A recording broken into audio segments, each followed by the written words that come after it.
Salut, je m'appelle Vicky, j'ai 19 ans. J'ai la phobie des ascenseurs. Pour dire les choses simplement, j'ai une peur bleue des ascenseurs. Comment cela a-t-il commencé? Je vais maintenant vous raconter l'histoire. Vous avez un meilleur ami? Avez-vous entendu parler de la théorie selon laquelle, dans un duo d'amis, il y a toujours un beau et un moche?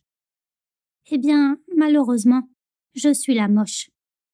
Ma meilleure amie Phoebe a de longues et belles jambes, des cheveux dignes de ceux d'un mannequin, des dentelles des perles, des yeux de la couleur des vagues. Et tout le reste va avec. Si on parle de moi, alors j'ai des jambes courtes, un gros nez, un corps d'adolescente, une forme de visage étrange, des cheveux si fins que je peux les brosser avec 3 doigts, et je ne dirai rien de mes dents. Mais, comme on le dit, l'amour fait mal, et c'est probablement la même chose en ce qui concerne l'amitié. Phoebe et moi avons grandi ensemble. Nous avons joué dans le même parc, nous sommes allés dans la même école. Nous étions aussi voisines. Nous vivions dans le même immeuble. Elle était un étage au-dessus du mien. Donc, comme vous le comprenez, nous étions destinés à devenir amis. Notre bâtiment est vraiment vieux, donc il y a toujours quelque chose qui se casse ici. Je ne me souviens pas d'un seul mois de ma vie où tout allait bien. Soit une ampoule brûle, soit une fenêtre se coince, soit une rampe tombe, soit l'ascenseur tombe en panne, soit les tuyaux ont besoin d'être réparés. Alors nous devions constamment appeler un plombier, un charpentier, un électricien ou quelqu'un d'autre. Un jour fantastique, j'ai dû appeler le réparateur. Un si bel homme est venu que mon cœur a failli bondir. Il s'appelait Daniel. Il était en première année d'université et travaillait à côté. Pendant que Daniel réparait le tuyau, j'imaginais notre mariage et nos enfants. En bref, je suis irrémédiablement tombée amoureuse. Et il s'est passé quelque chose d'inattendu pour moi. Il m'aimait aussi. Il m'a invitée à prendre un café et tout a commencé. C'était ma première relation sérieuse et c'était vraiment très important pour moi. Je n'étais pas sûre de trouver un jour un autre homme comme lui. Mais je ne pouvais pas me détendre et profiter de la vie. Je vivais dans la peur. Je ne pensais qu'à une seule chose, qu'il ne rencontre pas ma belle amie Phoebe. J'ai décidé de lui cacher Daniel. Je vous le dis, ce n'était pas du tout facile. Phoebe était constamment près de moi. Elle était super intéressée par la rencontre de mon premier petit ami.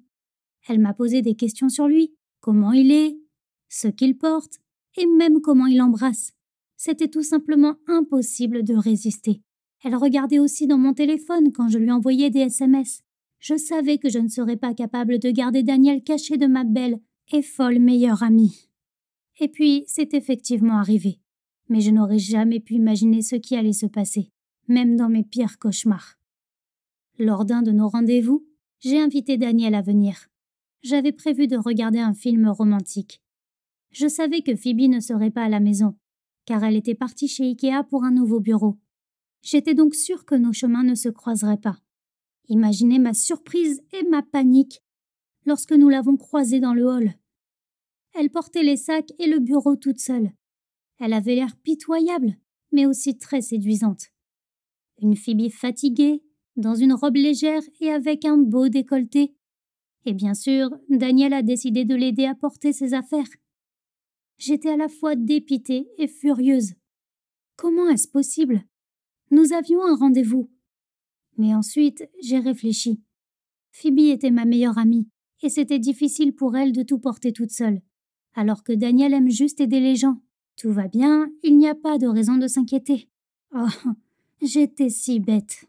J'allais aider Phoebe et prendre quelques sacs, mais malheureusement, nous n'avons pas pu rentrer tous les 3 dans l'ascenseur. Nous avons convenu que j'attendrais le prochain. C'était difficile de le laisser partir avec elle, même pour une minute. Mais je me suis à nouveau ressaisie et je me suis jugée pour mes mauvaises pensées. Et devinez quoi? L'ascenseur est tombé en panne. Et ce n'était pas surprenant dans notre maudit bâtiment. Phoebe et Daniel étaient coincés dans l'ascenseur ensemble. Un beau mec et une très belle fille, ensemble, coincés dans un ascenseur. Les pensées de ce qu'ils feraient là ne vous viennent-elles pas naturellement? Mais j'ai arrêté ces pensées. Parce qu'on ne peut pas juger les gens à cause d'une grande imagination. J'ai couru chez le concierge et nous avons appelé les réparateurs. Il ne restait plus qu'à attendre. Finalement, le concierge a eu accès à la caméra à l'intérieur de l'ascenseur. Incroyable! Je n'aurais pas pensé que nous avions ça dans notre vieux bâtiment. Nous avons commencé à les surveiller. Au début, ils ne faisaient que parler. Mais 1 heure a passé et personne de l'entreprise de réparation n'est venu. J'ai demandé au concierge de les rappeler. On nous a dit que l'équipe avait été envoyée, mais qu'elle était bloquée dans la circulation. Combien de temps devions-nous encore attendre? Pour moi, c'était vraiment dur. Chaque minute de leur conversation, que je ne pouvais pas écouter, me mettait la pression. J'ai décidé d'appeler Daniel, de lui parler, mais son téléphone n'était pas disponible. Il n'y avait pas de service dans l'ascenseur. La seule chose que je pouvais faire, c'était regarder. Apparemment, Phoebe a eu chaud et elle a décidé d'attacher ses incroyables cheveux. Il semble que même à travers la caméra de mauvaise qualité de l'ascenseur, je pouvais voir la mâchoire de Daniel tomber d'admiration.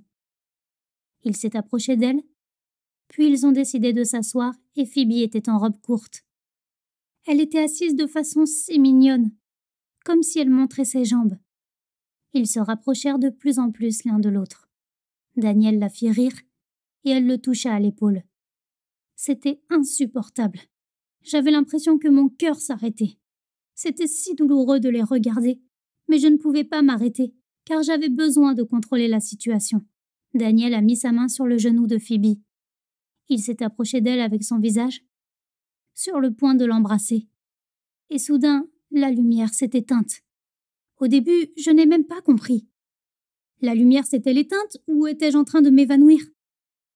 Je me suis pincée de toutes mes forces. J'espérais que tout cela ne soit qu'un mauvais rêve. Dans notre maudit bâtiment, l'ascenseur et la lumière se sont éteints ensemble. Et à ce moment-là, mon petit ami et ma meilleure amie étaient ensemble dans l'ascenseur. Je ne pouvais pas savoir ce qu'ils faisaient là-dedans pendant l'heure qui a suivi. Oh, je ne pouvais qu'imaginer. Je suis sortie dans la cage d'escalier et j'ai appelé Daniel, mais personne ne m'a répondu. Je me suis assise sur les marches et j'ai commencé à pleurer. J'avais le cœur brisé. J'ai entendu du bruit à l'étage inférieur. Les réparateurs étaient arrivés. Ils ont ouvert la porte de l'ascenseur avec force et Phoebe et Daniel sont sortis. Sa robe était froissée, son rouge à lèvres étalé, tandis que la chemise de Daniel était déboutonnée. Quand je l'ai vue, j'ai été bouleversée. Je leur ai crié dessus sans m'arrêter, en insultant Phoebe et en disant du mal de Daniel. Bref, c'était un spectacle. Les réparateurs ont beaucoup apprécié. Phoebe et Daniel m'ont assuré qu'il ne s'était rien passé entre eux. Mais je connaissais mon amie depuis trop longtemps pour savoir quand elle mentait. Résultat, Phoebe est rentrée chez elle en pleurant, laissant même ses affaires. Daniel était en colère contre moi et nous nous sommes tellement disputés que nous avons rompu. Je regrette d'avoir été si dure avec eux. Il est possible qu'il ne se soit rien passé entre eux, que j'ai tout inventé. Je voulais même m'excuser auprès de Phoebe. Je lui ai préparé ses macarons préférés et je suis allée la voir. Mais ensuite, j'ai vu Daniel par la fenêtre avec un bouquet de roses. Il est venu pour qu'on se remette ensemble, j'ai pensé. Heureuse, j'ai couru vers Daniel et j'ai sauté pour l'embrasser. Je me suis dit, je le savais, il n'aime que moi. J'ai pris le bouquet de roses et j'allais l'embrasser. Mais il m'a pris le bouquet en silence et m'a dit « Désolé, ce n'est pas pour toi. » Il est monté voir Phoebe. Mes jambes se sont effondrées sous moi et je suis tombée. Mais il ne s'est même pas retourné. Mes soupçons se sont confirmés. Ils ont commencé à se fréquenter. Je n'ai pas pu le supporter et j'ai tout raconté à mes parents. Ils m'ont bien comprise et nous avons déménagé. 9 mois ont passé, mais je n'arrivais toujours pas à l'oublier. Peut-être qu'il l'a finalement largué.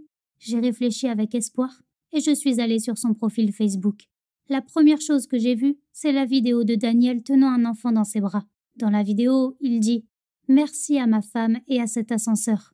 Si nous n'avions pas été coincés, ma fille n'aurait jamais existé. » Depuis, j'ai peur des ascenseurs et je monte par les escaliers, même si je dois aller au 30e étage. Mais le plus important, j'ai peur des mecs et qu'ils me larguent.